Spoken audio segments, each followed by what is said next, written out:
So I'm really glad to be here and have the chance to spend this morning with you.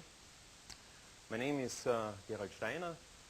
I'm from the University of Graz, and from my background I'm on the one hand in the environmental field, so totally interested in everything concerning sustainable development. On the other side, I'm in the innovation field, and here especially talking about creative problem solving.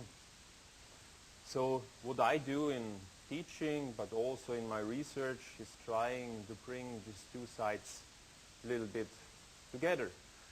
Yeah, and actually what I will do with you is, first of all, we will have this hour where I try to give you some kind of input to sustainability, talking about tools for sustainability, and I would really ask you to discuss these things with me, you know, interrupt me, ask questions and tell.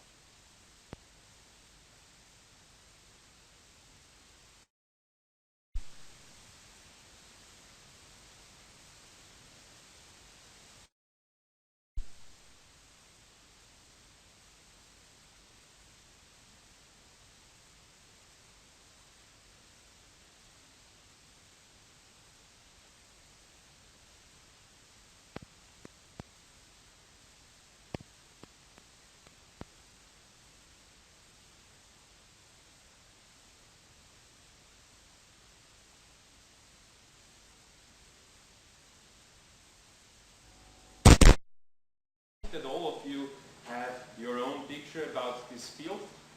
So I will ask you some crucial questions about that. Further on, we will talk about what actually is a complex problem, because complex problems need a particular way of dealing with. Then I introduce you to a specific kind of problem solving. We call it here trans and interdisciplinary problem solving. Then we ask ourselves, what contribution could be from creativity and innovation for sustainable development? And actually this will be the starting point for your guided group work. And here I will give you an example. This year I will give you an example of the urban system in Graz that has kind of structural problems. But you don't have to stay to this problem. You can also choose your own system, say for example the city where you are living in.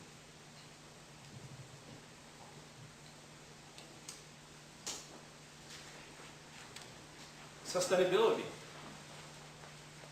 Actually, sustainability, sustainable development, what are these expressions standing for? Sustainable. What does it mean? Here we have already this kind of connection between different time periods. So we could say it's a kind of connection in the past, present, and the future. Development. Development of what? So it could be development of a natural system, resources, but also of mankind itself. And who of you have animals at home? Hands up. So I would suggest that these animals have some kind of meaning for you, right? And not only because you want to eat them, right? So why not talking about this sustainability perspective also for nature itself? Talking about animals, talking about plants, or go further to a more philosophical perspective. Say, for example, what about Gaia? You know, Gaia is a huge system. What about the right for Gaia itself? And therefore, we don't have to be just Indians, American Indians, to be aware and able to think in that way.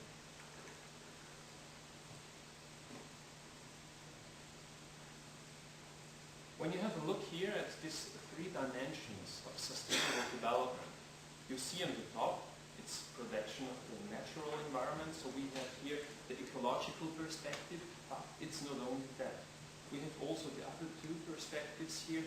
You see it's this economic perspective, and further also the social considerations that we have to take into account. And another point that's not really standing here, but that's also really crucial, are ethical aspects. So we have to be aware of ethical aspects when we talk about developing a system, and especially sustainable developing a system.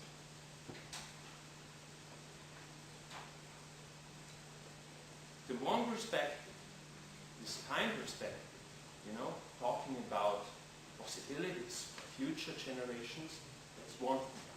We call it also kind of like intergenerational justice. But it's not only that. It's not only talking about future. We have to think also about the present here.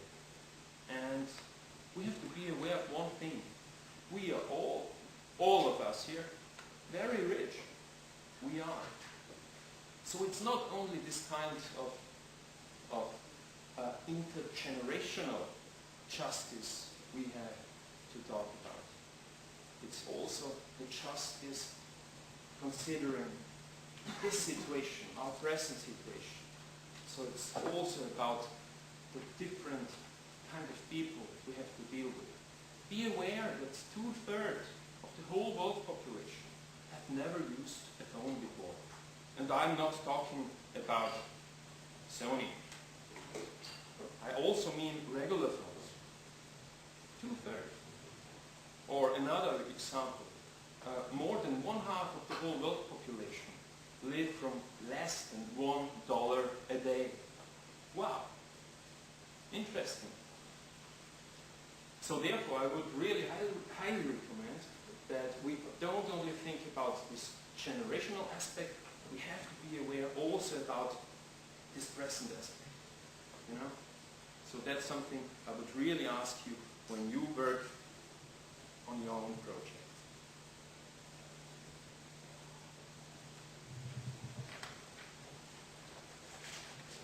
So here actually, what we just discussed here, this intergenerational aspect, is also part of the Brundtland report.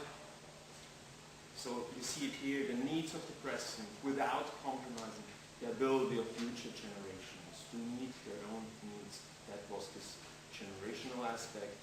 And here, the second aspect I just mentioned, we have to think also about poor people, poor countries. And now, what about music? Music and sustainable development.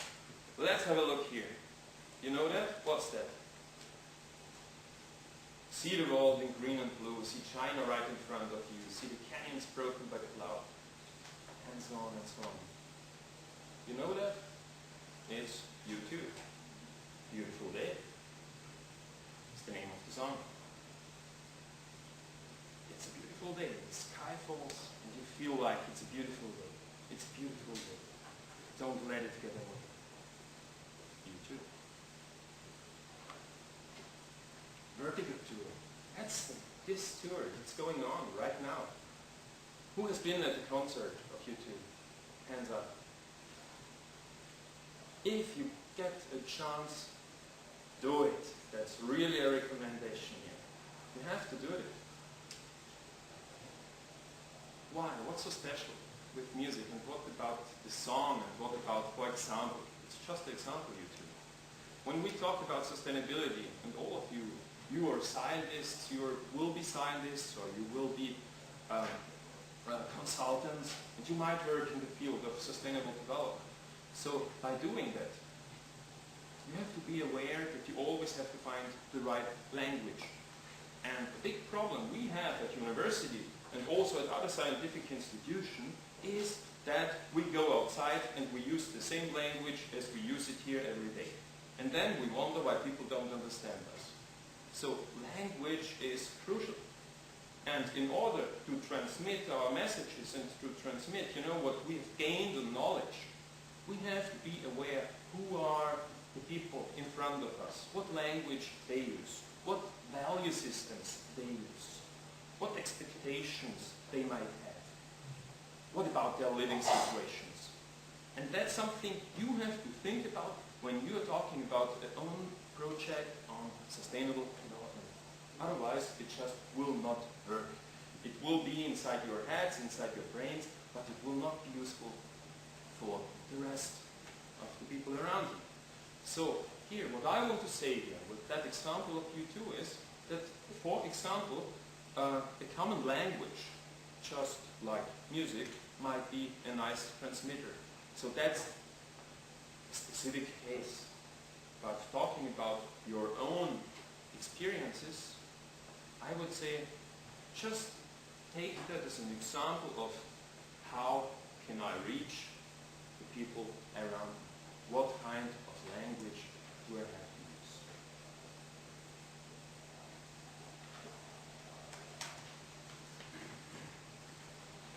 Sustainability, sustainable development.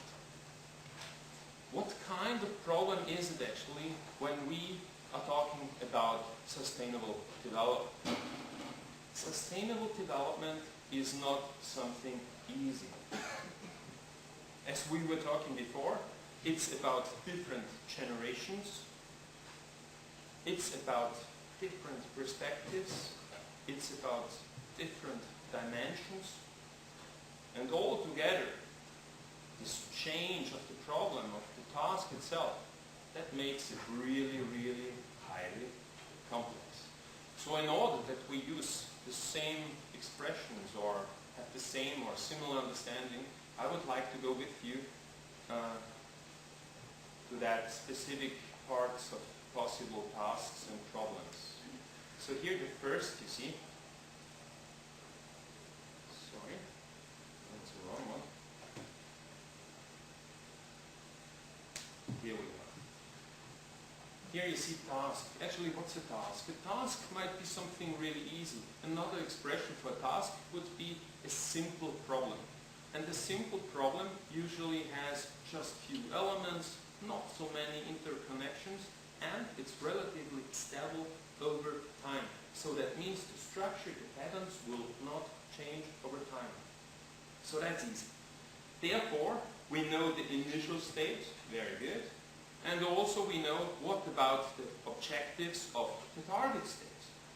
And also in between, actually, the process itself can be easily determined. So that means here we can apply tools and methods and solutions where we are already very much experienced. But it's getting now a little bit more complicated. And here we have this expression problem. The St. Gallen school uses problem here in the meaning of complicated problem. So what's the difference here? The difference here to the task is that we have here more elements, that we have here also more interactions, but still stable patterns over time. Yeah? So here you see in the middle we have already some areas, so that means something that might happen without knowing in advance, but by applying knowledge of the past, by applying our competences, we can handle that without being especially creative. It can be done with common tools, but it's not that easy anymore. And here, the last part here, we call it here ill-defined problem. And ill-defined problem is actually what can also be considered as complex problem. For example, environmental problems. For example, sustainable development. And the crucial part here is that already the initial state, so that means what's going on now, we can't precisely define it. We can just roughly do it. And we further are not really aware about the objectives concerning the target state of our system. And furthermore, there might happen a lot of different events going on that we are not aware at the moment at all.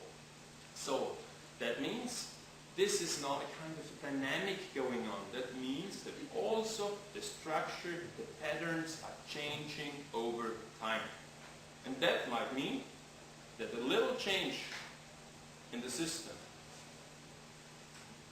might be responsible for a huge change in the overall system. Ill-defined problems, complex problems. That's standing for this task, for this sustainable development of systems. Now I'd like to go ahead and talk to you about the concept of inter- and transdisciplinary problem solving. The reason for that is that complex problems, such as sustainable development, need a special treatment. That means that you can't do it alone in your discipline anymore. That means that you have to have a more holistic view. And talking about a holistic view, that means we have to see the system, the problem, from an interdisciplinary point of view. Interdisciplinary, what does it mean? Actually, we use that word pretty often, but we are most times not really aware of it. Because interdisciplinary work does not mean that you start with a problem. Everybody, every discipline does their own job, and then you put this single results together. That's not the point. Interdisciplinary means that you really work strongly together with the other disciplines. So over the whole problem-solving process, starting by finding the problem, analyzing the problem, further to developing alternatives for potential solutions. Here, that's just an example of different disciplines working together. And you see that here, these interconnections in between. That means really strongly working together over the whole problem-solving process.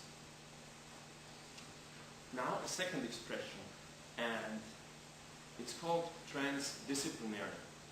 And be aware that transdisciplinary is not the same as interdisciplinary.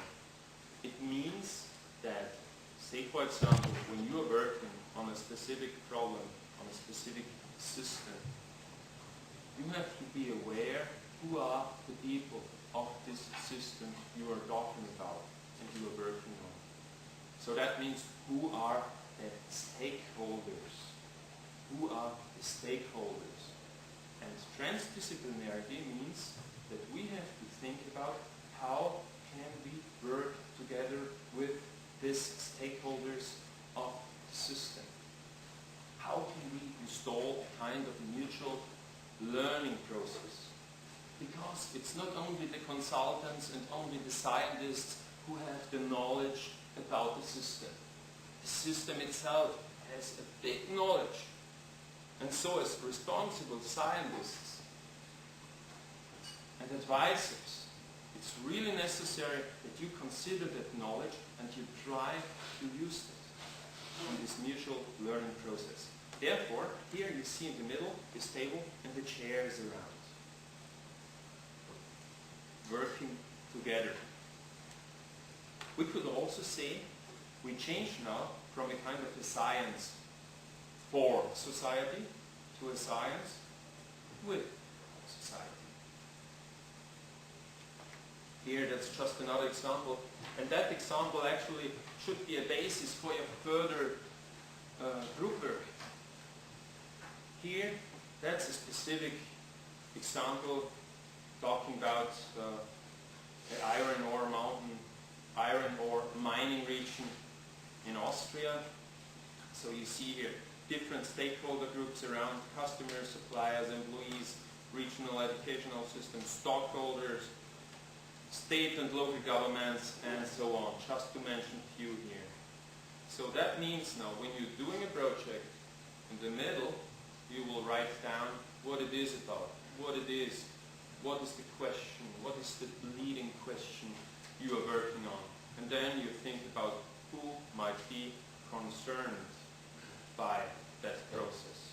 And that's a big difference to stockholders.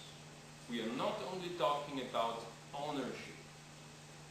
We are talking about who might be concerned. And that means that we have to think also about people who might not be directly involved in the problem-solving process.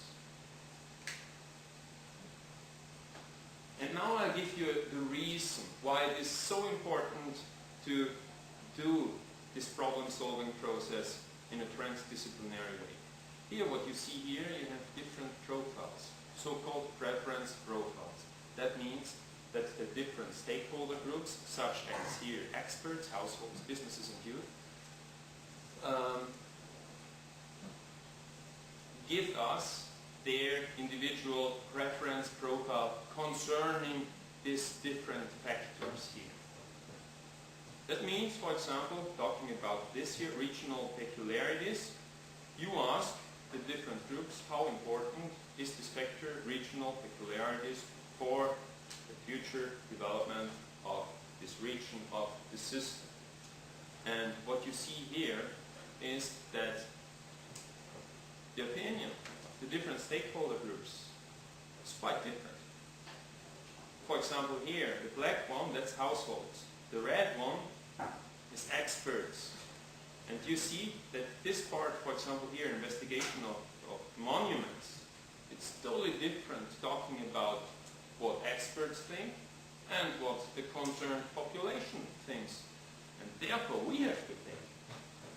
So our opinion, what we think about the system, that's really just our point of view. But that's not necessarily similar or even the same compared to the opinion, the preference profile of the really concerned stakeholders. Okay. So when we are doing our work, our project, I want to give you a kind of a framework how that could work. The framework and also then specific tools. Here, first of all, I give you this kind of underlying model. And what does it say? Here, the top layer of the model, it tells us it's necessary to understand what the system is about. So that means that we try to understand the system. What is our opinion? We talk to stakeholders, we do secondary research, we do further investigation, all that. And we try to model a kind of a system. You will see an example of such a system later on. So what are the main elements? What is influencing? How are the elements interconnected? Then I go to this level at the bottom of the model. It's called explaining. Here we are going into subgroups. And that means when you do now your work on an urban system, for example, it means that you will divide your overall group into subgroups. Or also maybe you work together with other players. And then here in the middle it's called conceptualizing. That means how now this point of synthesis. That means how can we put together and bring together the different knowledge levels. And talking about the different knowledge levels, I show you this picture here. So on the first hand here, this stop sign, that's standing for the different disciplines we have to integrate. It's a synthesis of different disciplines that is necessary. Here, the second one, it's about the synthesis of knowledge concerning different systems. One system could be a system of water, soil, air, and so on. So here, this synthesis of systems. Here, that's a synthesis of thoughts. What does it mean? You know, left-sided brain is also standing for doing analysis, rational thinking, and all that. And right-sided thinking is also can also be understood as more holistic thinking. You know, also closer to art. You know, being like broad in thinking. You know, working also more with intuition, feelings, and all that. And so the question is not, are we just left-sided or just right-sided? It's more about how can we bring the both together. When do we use that? When are we using the other one? And here, again, the table. So how can we synthesize knowledge from science, from our work, together with knowledge of the stakeholders? That's nothing else. The purpose is just here to confuse you. Actually, it's not. Here it's just what you see here to the left, that you have here different methods. And here the connection is here to the different types of knowledge integration, of knowledge synthesis that I just mentioned. So according to different needs, we have different methods, and they can roughly be divided into qualitative and quantitative ones. And in order to do good research and do a good work, we can highly recommend that you try to combine both qualitative and quantitative. So therefore, you might use really, the whole potential science can really offer. But I don't go into that further. Here is the example I just mentioned before. How to develop a system. You have that in your slides, and you see here, that here was one system students at our university developed for the Eisenerz region. So the question was here, how to sustainably develop this region of Eisenerz, this iron ore mining area. And you have to think about what are the main parts, what are the influencing parts. You put it down, you have the different elements, and then you think about how are they interconnected. Yeah? And further else, have a look here. The question is also, what are the borders of the system? That's not for sure. What's inside the system, what's outside the system. Here you have to be really careful and discuss it within your group. So what are the system borders? What is the surrounding? And then, what is influencing our system? Say, for example, here, you have here UNESCO, Leader Plus, and all that. That are parts that are influencing our system, but are not really part of this inner system. They have influence. But it's not like that within the system we can really influence these influencing parts themselves. Just to have an example here. And I would recommend that when you're doing your own system analysis, take that here as a kind of an example. Networking, transdisciplinarity, all that needs that we come closer together. And here that's just something, some examples I want to give you. Some institutions that are working closely together at the moment on this approach. We have here Swiss Federal Institute of Technology, the Graz University, MIT, Gothenburg, Politecnico Milano, University of Tokyo, and actually we would really appreciate in future maybe working closely together with Ljubljana, so that would be a very nice target for us. Just to give you an idea of where it is used. And now something about specific tools. So far we were talking about sustainability. We found out that it's really of complex character. I showed you now this kind of intent transdisciplinary approach. And now we are thinking about these abilities, especially creative abilities that we might use within our project work. Okay, let's go ahead. Alice in Wonderland, you know her. 4, you see, so many out-of-way things have happened lately. Alice had begun to think that very few things indeed were really impossible. So maybe that's a good starting point for doing environmental management, for doing sustainable development. What is innovation?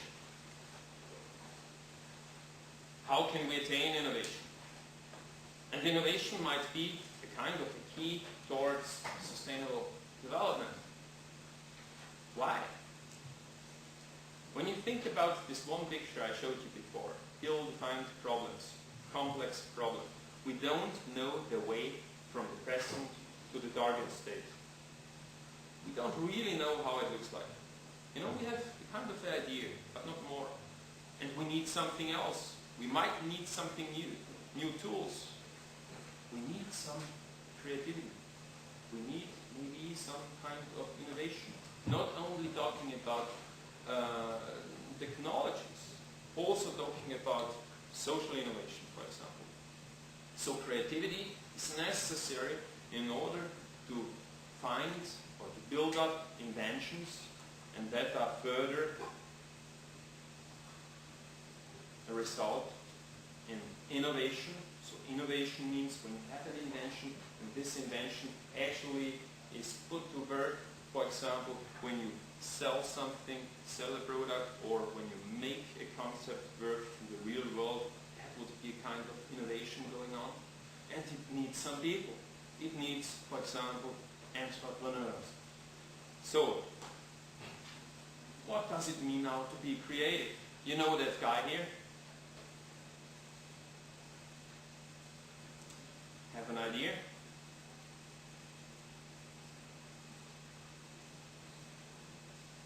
Who knows the story? Get an idea? No? You see someone taking a bath? It's the story around Archimedes.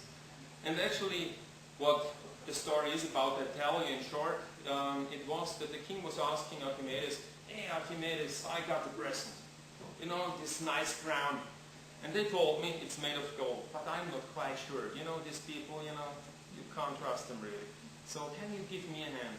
And Archimedes said, "So why not? I mean, I have some time. So let's see." And what did he do? He thought, okay, I know the specific weight of gold, and so, I mean, actually it's not a big deal. We just have to find out what's the volume of this crown. And so he thought, let's do it in a mathematical way. Find out, you know, and he tried to calculate, but, you know, that kind of crown looked really complicated. He couldn't do it. He couldn't do it. And then he was really frustrated. You know, weeks went by, months went by, and once he was taking a bath, and you know, he was stepping in the bath, not thinking about anything else. So, and what happened? The moment he went into the water came up, and then, wow, all of a sudden he had the idea, wow, that's it. I can do the same with the crown. So you know, therefore he had found a mechanism to find out what the volume of the crown is. So sometimes things happen when we don't think about the problem itself. And sometimes it's necessary to think just the other way around. To forget the paradigm we are in at the moment. So what is it? Creativity is about people. But it's not only about single people. It's about groups. It's about a lot of different people working together. So it's not only that a single individual itself has to be creative. It's about teams, groups of people working together, being creative. And it's also that we can interconnect different groups, different organizations, and here I call it interorganizational creativity, but it could also be interregional creativity or whatever. So it means this working together of different groups at maybe different levels. So, creative problem solving for sustainable development. What does it mean? It requires a kind of problem solving that is characterized by rationality, but also by creativity, by thinking differently. And it further requires a holistic thinking. As I told you before, holistic thinking, what's the big system? not only the tiny parts, not only the subsystems. And I just show you a system in rough in the following. And also to repeat it, we have to think about it inter- and transdisciplinary. And in that way, creativity might be crucial for trying to sustainably develop a system. Left and right-sided thinking. Put it together. Use our whole abilities and capabilities. Put it together. Also here is a kind of conclusion for this creative thinking. So it's this convergent and divergent thinking. Convergent meaning more this rational thinking, divergent meaning this broad thinking, different thinking. We need not only to be extrinsically motivated. Extrinsically means what? That means, for example, you do a performance, you get money for it, or maybe you get a better position in the company. But intrinsic motivation means doing something because you like it. It's your heart. You like to do it. You are here because you want to be part of the summer school. It's not only to get grades. It's you want to do it. It's the philosophy. I have a question concerning you said the different groups and the different workers is coming out of this group has to be put together. But then do we need one person who is like above this and put the thing together, or how is this put together then? That's a really good question. I mean, how you bring, again, these different levels of creativity together. That's the question, right? So, I would say it also depends on the situation. And that's now typical for complex problems. Say, for example, when you do now this kind of problem solving for a government or for a certain region, you might use different mechanisms compared to, say, for example, to a problem you do for an industrial design company. So it depends on the situation. Sometimes it might be helpful to do it more like starting from a rational way, or also involving more like the power people of the system, just to get the acceptance. In other systems, where people are more equal, it might be useful, to bring them just together. But we have to decide, and especially talking about systems where you are confronted with political instances and all that. There, it might be really useful to think about it differently. So the answer would be depends on the system. And therefore, it's so much necessary to make, for example, this stakeholder map, that you see in advance who is involved, what are the expectations and so on. Thank you very much. Really good question. And actually, I mean, here this point is also a kind of answer towards your question. It's about structure and self-organization. Sometimes a little bit more of that, sometimes a little bit more of the other. Also about how much should we specialize, how much holism we need. And it's also about how much should the work be done by individuals, how much by group work.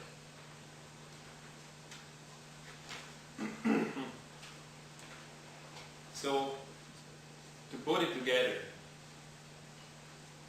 for doing a good job, we have to find out what is actually the problem. And that's something really crucial. Remember that. It's not always that you have already the problem presented. Most times you have to find it out. What's the problem actually? What stakeholders do we have to consider? What are the peculiarities of the system? How can we support individual and organizational creativity? What kind of competences we need? And what kind of climate should be established? And all that things we were just discussing are put here together in this model. You see here, I just say it in short, here it's this dynamic of problem solving that is needed. It's problem finding together with objective finding, together with generating of alternatives, together with defining stakeholder action plans. And all that, that's not only a linear process, it's interdependent. Sometimes it's like that you might find already a solution when you're talking about the problem. Therefore, you see here in the middle this creative performance standing for solutions and ideas. So it means it's not only when you're being creative that you find solutions. Sometimes you analyze a problem, wow, and all of a sudden, you know, you have a solution for it in your mind. And what I told you also further was that you have to combine here divergent and convergent thinking.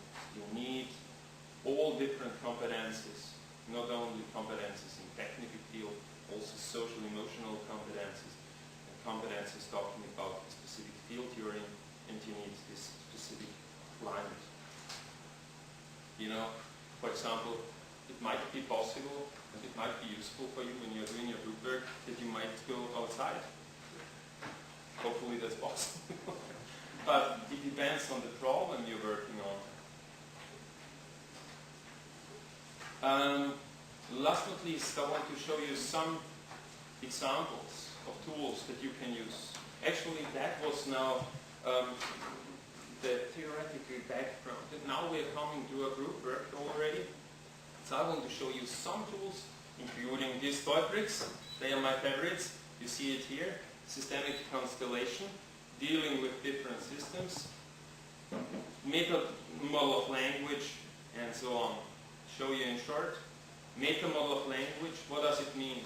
It's what I told you before. You have to be aware of the language you use. Who are the stakeholders? What language they speak? What system of beliefs they have? What are their expectations? Just in that way, you might succeed in doing sustainable development. Goal model, how to reach your objective. And since all these complex problems are very much characterized by change, I want to show you now how the process of change might look like. Look like by using different questions. Do it like this. Do it like that. Goal sentence. So that could be, question could be, what about the sustainable development of a specific urban subsystem? Then we have to ask ourselves, what exactly do we mean by that? That's not for sure. What is the task? When do we have to attain the goal? Where? Who is involved? And who has to be involved? So again, who are the stakeholders? How many of them do we have to involve? What should the outcome be? What is right now at this time? So what can we do and what price do we have to pay? Just be aware of it. Doing something means at the same time mostly not doing something else. So it's a kind of decision. So what barriers might appear on that way? What if we don't reach that goal? What kind of resources do we have available? Existing resources. How many resources we need? Eco-check. Eco-check, that means more, what about our environment? What is influencing us in doing our problem solving? And that's the most important part, what's the first step? Because talking about something is one thing, doing it is another thing. And when exactly? Here, another part, and that's actually one of my favorites. I mean, it's not only the box, it's real. Have a look here. Real toy bricks. What are they for? See, when you do this system analysis, I showed you before there's this one picture. So you can do that with a computer simulation, you can do that with a flip chart, or you can do that also by using these toy bricks. It's very much useful, bringing people together and say, how would you arrange your system? For example, the region or the urban system. How does it look like? And so therefore each brick is standing for something different. Maybe for a stakeholder, maybe for a main influencing element. And then people have to put it. And so this doing, this showing, that's incredible. It's not just a game, it's really useful. And I tell you, I do that within serious companies, I do that in regions, and it works. And people have fun. And fun is something we really need. Also being aware of what the competences are. When you work together with your stakeholders, you have to be aware of the different competences in order to be able to use the competences within your own problem-solving process. I will use the last 5 minutes now for just showing you a few tools that you might already know. The first example here of a tool that might be useful also for doing a systems analysis is mind mapping. How does it look? And how does it work? Actually, by doing mind mapping, you can structure a system, or you can also be kind of creative.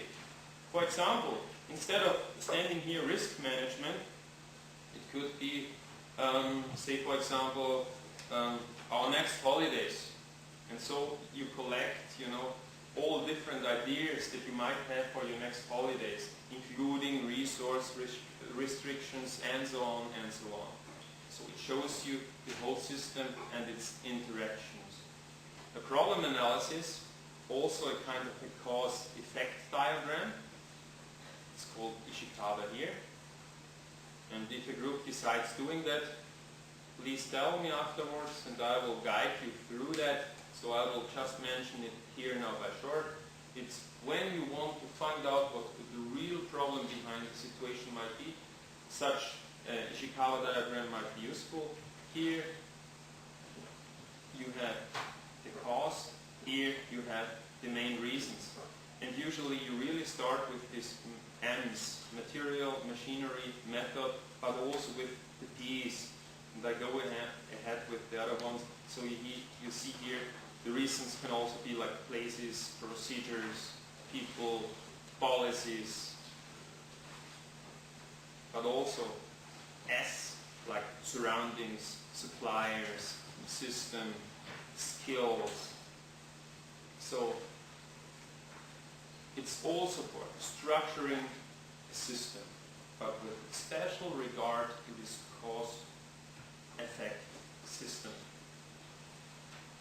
Another example for idea generation is this 635. You see it here. I have these things here around, so when you decide using that, you can do it. It's very easy. Here you have a field for the problem, you write it down, and then you develop solutions.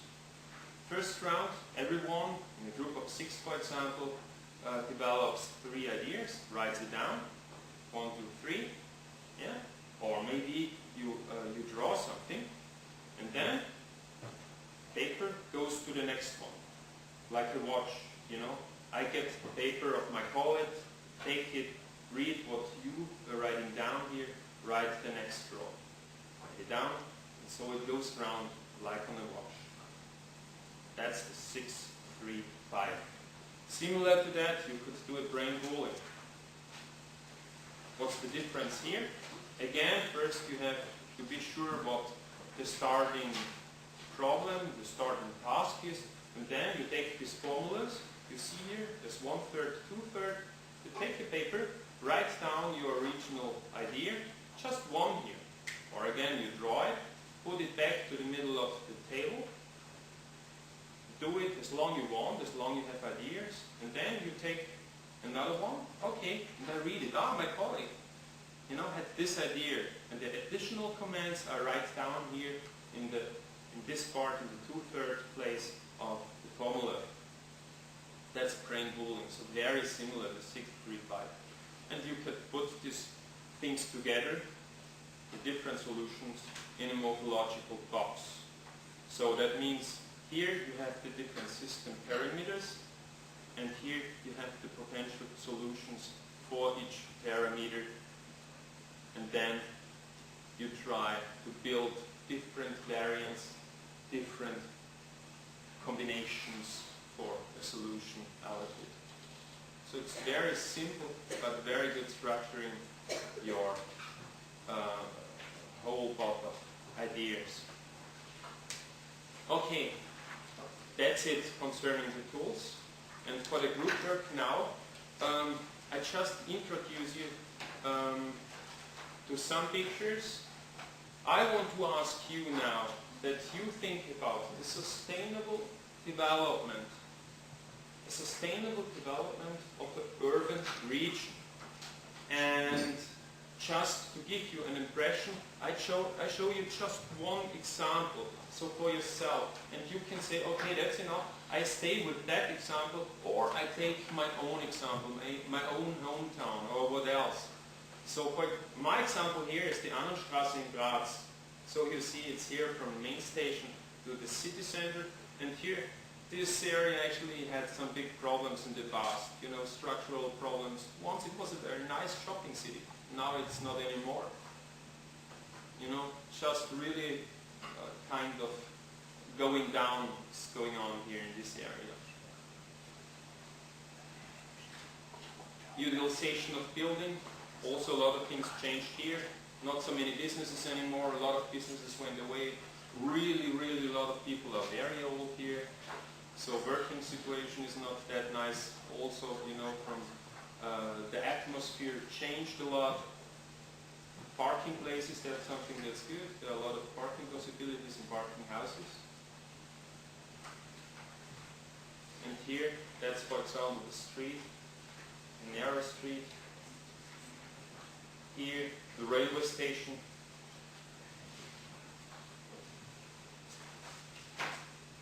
You see bikes are playing an important role in the city.